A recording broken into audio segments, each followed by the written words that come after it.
பேரவைத் தலைவர் அவர்களே,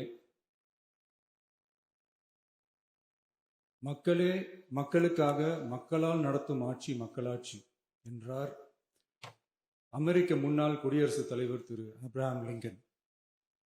இன்றைக்கு அமைந்துள்ள மக்களாட்சி மலர்வதற்கு மக்களிடம் உள்ள பெரும் எதிர்பார்ப்பு, அவர்களுடைய எதிர்பார்ப்புகளை இப்பேரவையின் கவனத்திற்கு கொண்டு வந்து அதனை செயல்படுத்துவதற்கான திட்டங்களை, சட்டங்களை அமல்படுத்த வேண்டிய பொறுப்பு இப்பேரவைக்கு உள்ளது.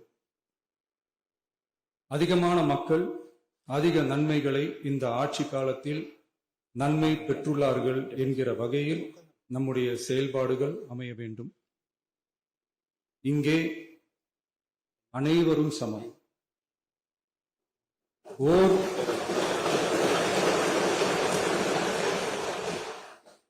ஓர் உறுப்பினரை கொண்ட கட்சிகள் இங்கே இடம் பெற்றிருந்தாலும் அவர்களுடைய கருத்துகளுக்கும்